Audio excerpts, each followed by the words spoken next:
In this video, I'm going to talk about why the Rockets defeated the Thunder in a great home win, much needed. Also, what is up with the team? Why are we the 96 Bulls at home and the 2024 Detroit Pistons on the road? I'm going to get into all of that. Tap in right now. Enjoy.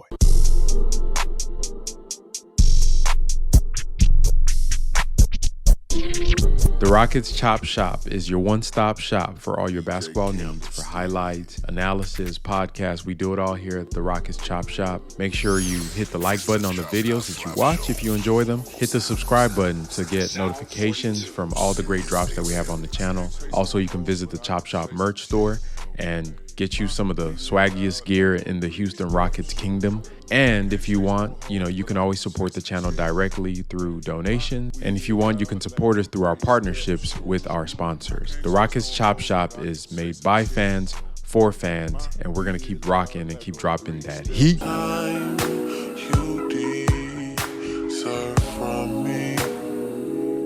This is something I know.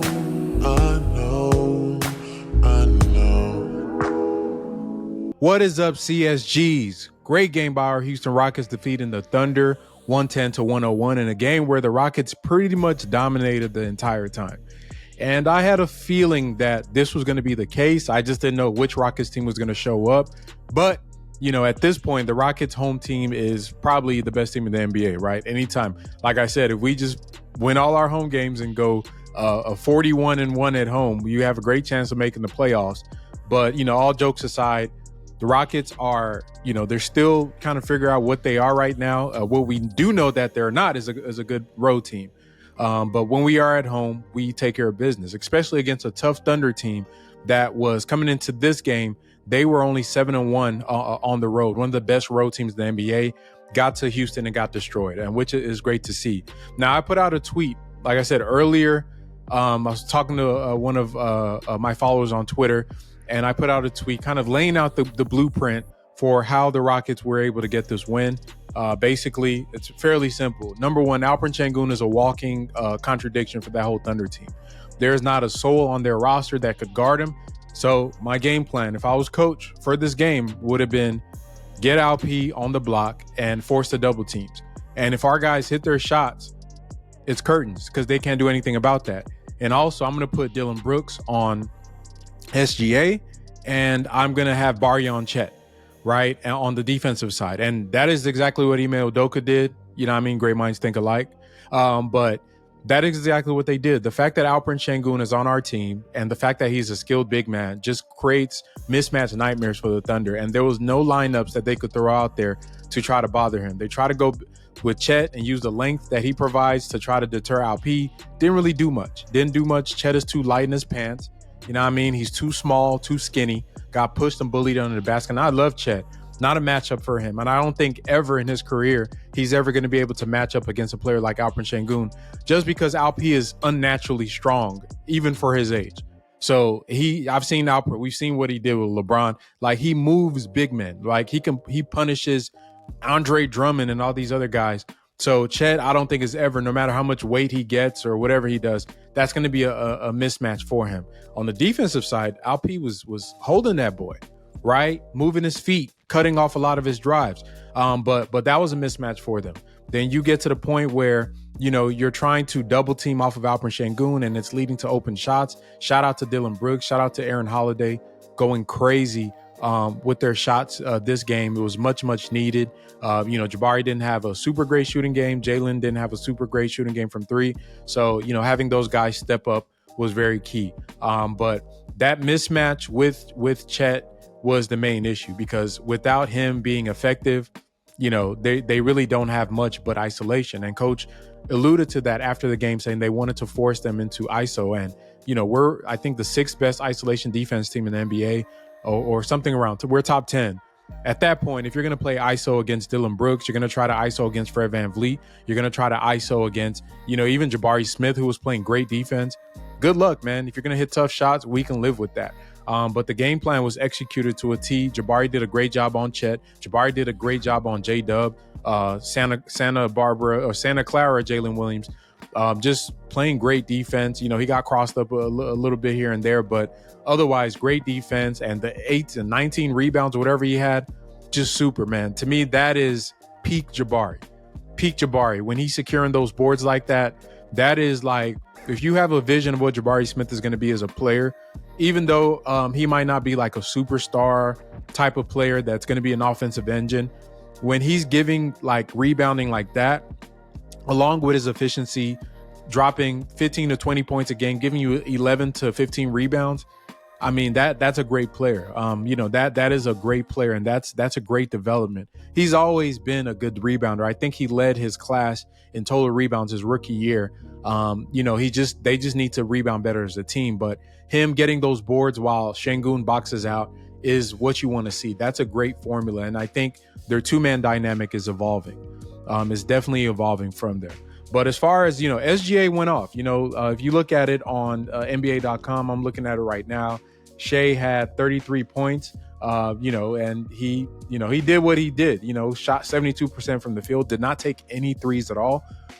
Dude had 7 of 9 from so got to the free throw line 9 times. Great job by Dillon Brooks guarding him, not fouling, which to me was the key thing for Dillon in this game that got him going. A lot of times when he's fouling, he's out the game. It affects his offense.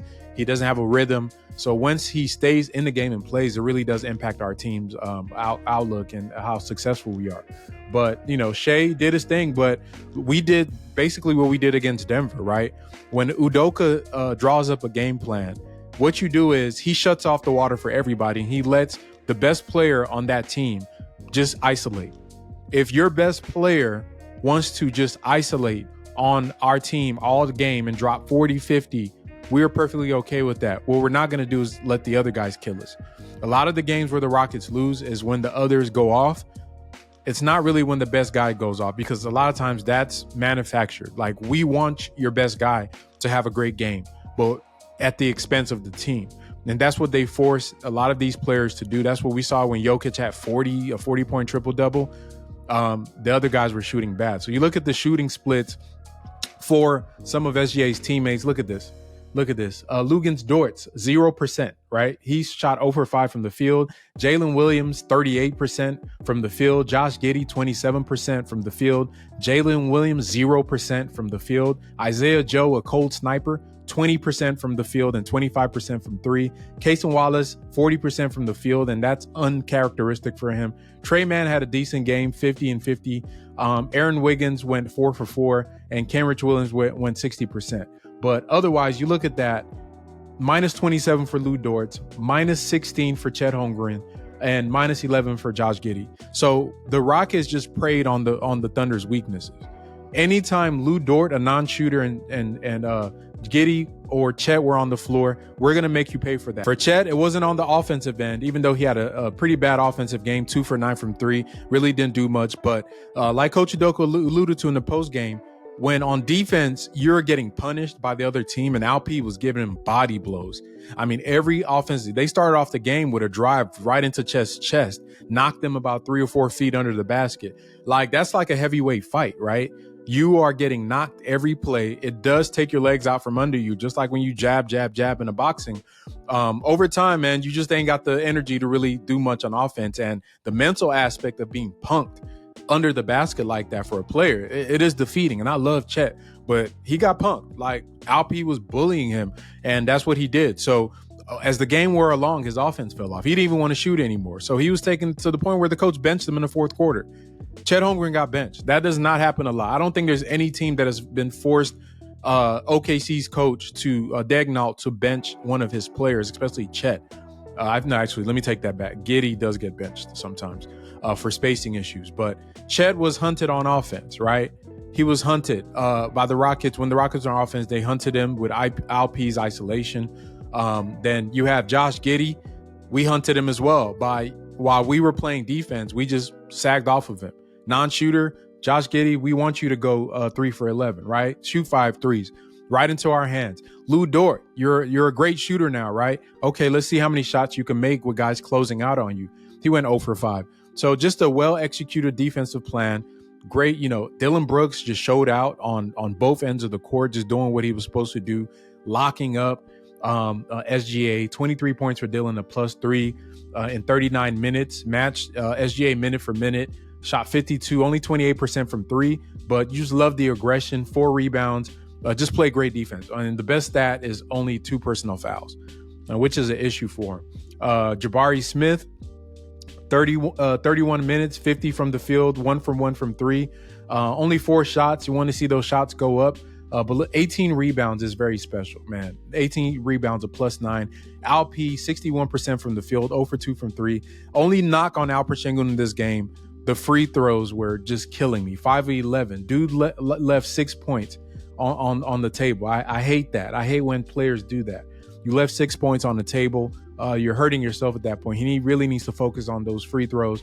But 6 rebounds, 7 assists, team high +12, 21 points, 4 turnovers, 4 personal fouls. Just dominant, man. A walking mismatch against the Thunder. He's been like that his whole career. It's funny that him and Chet could have played next to each other. So, fumble on their part. But, great work for Alp, the team's best player. He's our MVP. Jalen Green had a decent game. He had a stretch of time. I think it was in the third quarter where he actually was just getting downhill, and we needed it. There was a stretch with the twos he was out there where he just got to the free throw line over and over. And that's all you want from Jalen, right? Just be aggressive, bro. He took 12 shots. That's fine. And like I said, I'm okay with Jalen's role being scaled back, where we don't expect him to be this offensive dynamo where the team is relying on him to score every play. And I think right now he's not ready for that. But this kind of role where he fills in voids when Alperen isn't on the court or Jabari isn't getting touches or other guys aren't cooking, then Jalen takes over. And he wanted the ball in that third quarter stretch. The ball handling is still an issue. He did have some weird kind of just loose ball, live ball turnovers that you don't like, but otherwise he was locked in on defense. He was focused and he did what he was supposed to do. And that's all you can ask for him. Fred VanVleet and Jalen was a neutral 0. So he wasn't really doing much, but in those bench units, you do what you can. I think that's really what hurt him. He played with some of the twos, but a neutral 0. I think him and Aaron Holiday had the worst plus minuses. Fred VanVleet, a +11. I didn't like Fred's game tonight. I did not. I love the defense. Love the defense from Fred, but it to me, at this point, we're at the point of the season, when the season started, I gave him a little runway to get acclimated to the guys, but he is too good. He is too old of a player to be playing in some of the ways that he plays. I think the shot selection is terrible. I think the decision-making sometimes can be terrible. I pointed out the mismatch with Alperen Sengun. He has to get to the point where he is almost robotic about exploiting mismatches. And we've seen it where he wants to run pick and rolls and he wants to run other sets when either Jabari's going, when Alp is going. You have to be mechanical and just intentional about hunting mismatches. That's what we see from Chris Paul, James Harden, all these LeBron James. If these savant level players, Luka, if they see a mismatch, they are perfectly fine with going to that play a million times, even if it means they don't score. And I don't get what Fred's mind is, but he needs to force the issue every time. If I'm Houston, Alperen Sengun should touch the ball on every single play and make them double team you and get those threes out. Let's pass out of there, threes, shoot, make your life easier. And I feel like sometimes he reverts to, I don't know what level of play that is, but I didn't like his offensive game. I think he needs to do a better job being our point guard. I know he had 9 assists, but I didn't like a lot of some of the late, we had a lot of late game kind of shots and a lot of late in the shot clock type stuff that I didn't like. So he has to do better. I'm going to hold Fred to a higher standard. As these games go along, as time goes on, I raise my bar, right? I raise my bar. And when we get to January, I've always been pointing out, when we get to that point, then, I expect more from the team. Aaron Holiday had a great shooting game, 61% from the field, 85%, 22 points total, 85% from three. He has been a revelation. I'm not the biggest Aaron Holiday fan. I still don't like relying on guys that are supposed to be like the 10th, 11th man on your team. I think, they have their runs, but if I'm in a playoff series, I don't want to count on Aaron Holiday. I still think we need better players coming off the bench, but I will take this right now because we need these dubs. So shout out to him. I know he has found a spot in the rotation. I love the 94 feet defense, pick up from full court. He just keeps doing what he's doing. he might, creep into some other guy's spot. And some other guys is Jayshawn Tate. 14 minutes for Tate in this game. Aaron had 26, so that's interesting there. +3 for Tate. Really zeros across the board. I like some of the defense. Otherwise, I think he did a little too much on some plays. Tari Eason, a +8, 9 points. Gave us 8 rebounds off the bench. 2 for 6 from the field. 2 for 4 from 3. Great game. I love Tari. Tari is one of our best bench players, and I'm excited to see him eat into Tate's minutes more and take some of Aaron Holiday's minutes as time goes on, because I feel like whenever Tari Eason is on the court, and literally, not even I feel like, we win. We're a winning team. And Reggie Bullock, God bless his soul, he made a shot, 1 for 2 on that drive and 0 for 1 from 3. Love the new hairdo though. And yeah, the Rockets, I mean, we played well. We out-rebounded, out-assisted, and outscored the Oklahoma City Thunder.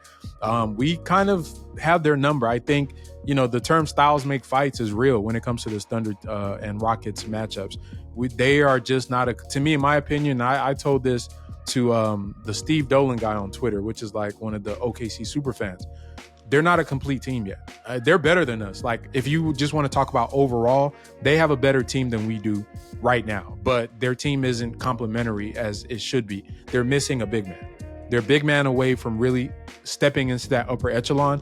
They are teams that they will destroy, like the Warriors. I think OKC in a Warriors series, they would beat the Warriors. You know what I mean? I think that there are teams that they would destroy, but any team with an offensive gifted big man that's tough is going to destroy them. Like, because Chet is not ready for that. In fact, Chet needs to be flanked next to a big. So if they want to make those moves to go get a big, I think that would be beneficial to them. But, shout out to them, man. Shout out to them for the game. One thing, though, that we have to talk about with the Rockets, we really, really have to talk about is why we are so Jekyll and Hyde on home games versus on road games. Like, it is the craziest thing ever. I put a tweet out saying what the Rockets look like on the road versus what they look like at home, and it's like we are like the most elite team at home, and then we fall off the face of the earth when we play on the road. And I'm gonna tap into that, and we're gonna find out why right now. Okay, we got to get to the bottom of this. Why are the Rockets so elite at home, but on the road we are one of the worst teams in the NBA? So, I dug through some numbers per usual, and let's go through and see, maybe we can glean something from this and figure out why. There are some things that pop out, but let's just talk about it. So at home, the Rockets points per game, 111.7, ranks them 20th, which is, we're a middle to below average offense overall. On the road, we drop down to a bottom 4th, bottom 3rd offense, 108, which is terrible. That's 25th in the NBA, which is a -3 point different, right? Offensive rating 114.9 would be 17th for our home games. Offensive rating on the road 109.5, which would be 22nd, -5.4 difference. Defensive rating, so here is where we kind of fall off the face of the earth.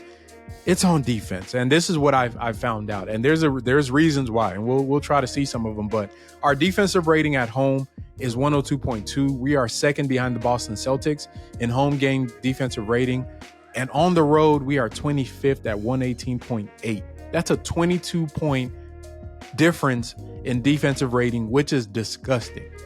Like, what the hell is going on the road that they can't play defense, right?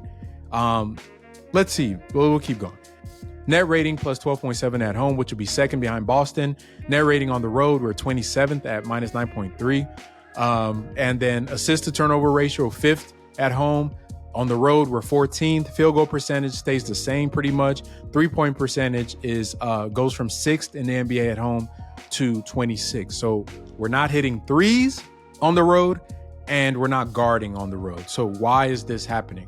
Okay, let's drill down a little bit deeper, right? Let's drill down just a little bit and look at our defensive rating to see if there's any culprits within our starting five for why the defense slips off the face of the earth. So Fred VanVleet, 99.5 defensive rating.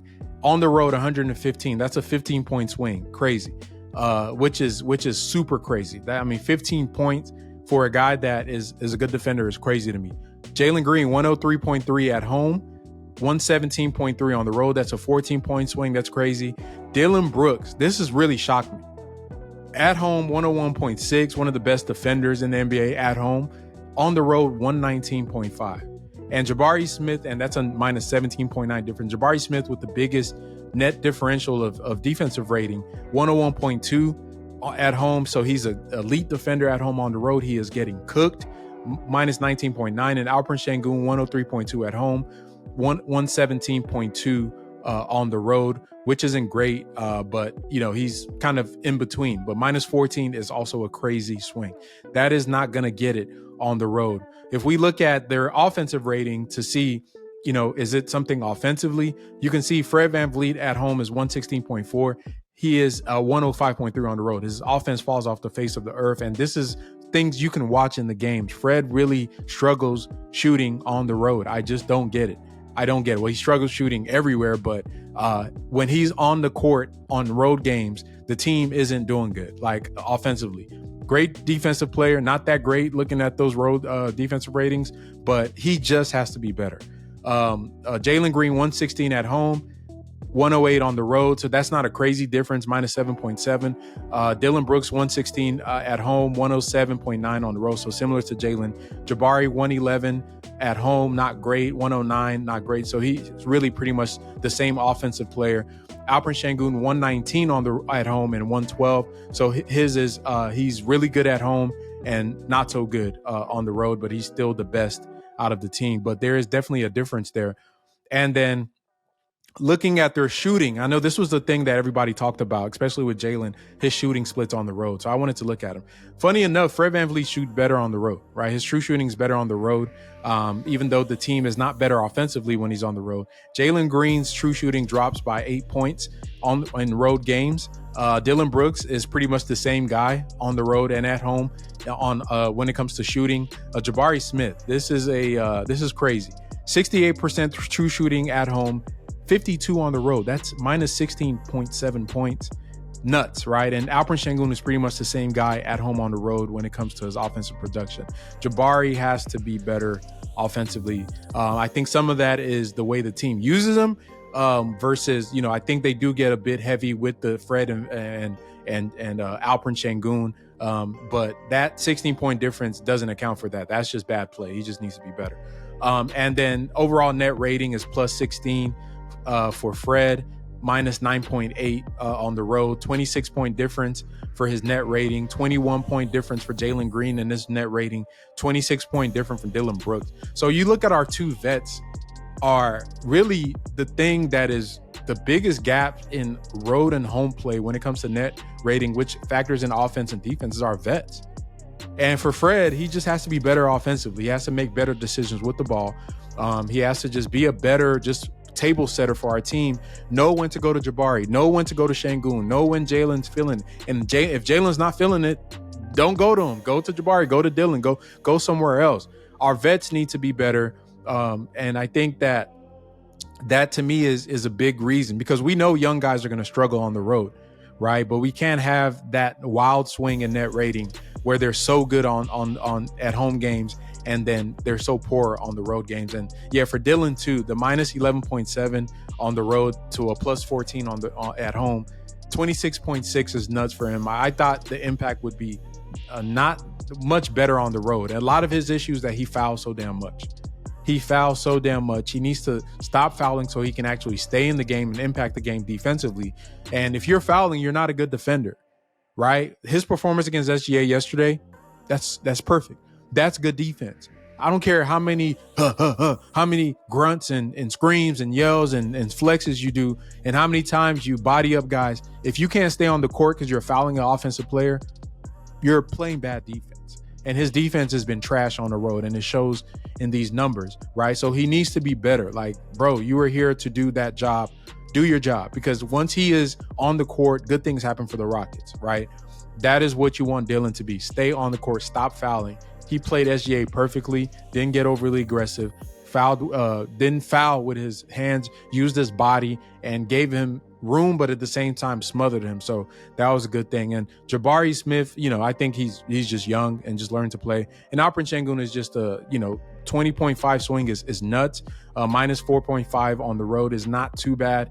Being plus 16 at home is pretty good. I'm really, really impressed with him. I'm not gonna lie. I'm not gonna lie. Going through these numbers, he's pretty much league average. at road games on everything, and he's super at home. So, that is what the splits are. Overall, Jabari needs to be better, right? He needs to be better on offense on the road. Ime Udoka needs to find ways to get Jabari better shots on offense on the road. Jalen Green, I don't think there's anything he can do about what his woes are right now. What we can do is not force him to be, prime James Harden and give him the ball 50 times, right? Scale him back. I love how he played yesterday against OKC. Yes, I know the defense wasn't great. Yes, I know that he had moments where he had turnover. I don't care. He's young, right? But I think, like I said in my previous video, we have to come to the realization that he is not ready for that mantle that he was bestowed upon to start the season. And that is perfectly fine, right? That is perfectly fine. As he grows, let him grow and learn his game in limits. Don't just force him out there to have, bad swings and have bad possessions and all this stuff that hurts his confidence. Yeah, you just have to treat him right now like he is a secondary player. And I think that in the long run, that's going to benefit him. Our vets got to be better. Fred has to make better decisions. Dude has to be better. He's too damn old to be playing the way he's playing. I love the defense, bro, but man, you making 40 M's, dog. You're making 40 M's, bro. Like, you just got to just do your job. Like, do your job. I know he's going to get better. He's going to play better. He just has to do it on a more consistent basis. Alperen Şengün, keep doing what you're doing, Thug. Like, the dude he is the goods. He is the goods. And once we play Denver, I'm going to do a deep dive on Alp. Every game, he amazes me, man. Like, I know, I don't care what people, like, you guys think I'm a super fan. I love basketball, and I'm seeing something special happening right before our eyes, and people are bickering about stupid stuff. Like, y'all just stop that. You have a player that's probably going to make the All-Star team this year that just made Chet Holmgren look like a kid, right? Had the OKC looking like the small people in Gulliver's Island, and he's only 21. He's younger than most of them. You know what I mean? Like, it's crazy. And the defense, it's there. The offense is there. I think once the team starts developing more, Amen Thompson, shout out to him and Cam going off in their G League game. Can't wait to get Amen back. Hopefully Cam gets some burn. There's a lot of potential on the team, man. Right now, we're about 2 pieces away from popping this thing off. And I'm just excited to see what they do at the deadline, because I feel like if they keep playing this way, at some point, we're going to have to win a road game, right? And if we can be an average team on the road and play like we do at home, we're a playoff team. So, you know what I mean? If you look at where we were last year or the previous years to where we are now as a team, it's night and day. The team is real. The defense is real. The players are real. You know what I mean? This is happening, right? Alperen Şengün is going to give you 21, 10, and 7 on any given night, and you will not be surprised about it. Dillon Brooks is going to clamp your best player on a given night, and you will not be surprised about it. Jalen Green is going to figure it out at some point and start dropping 20 on good efficiency, and we won't be surprised about it. Fred VanVleet is going to stop driving to the basket and trying to do old man one-handed scoop layups and start, setting the table and hitting his threes, and we won't be surprised about it. And Jabari Smith is going to be snagging boards, hitting turnaround fades in the post, hitting his threes, clamping up on the wings, and we won't be surprised about it. Our bench is going to come. Tari Eason is going to be playing 30 minutes. Tate might get traded, or if he's here, he's going to be in a limited role. Amen Thompson is going to be running those twos with Jalen Green. You know what I mean? Cam Whitmore, man, just pray at some point he gets a chance to play in the NBA. All of this stuff is still there, and we still need a couple more pieces to get this team popping. What does that look like? I don't know. But y'all let me know, man. What was your favorite part of the game against Oklahoma City? Mine got to be just Alp destroying Chet. Also, second for that would be Dillon Brooks' defense on SGA. But y'all let me know. If you're new to the channel, make sure you hit the subscribe button. If you like this video, hit the like button. Keep rocking with the Chop Shop, and we're going to keep dropping that fire.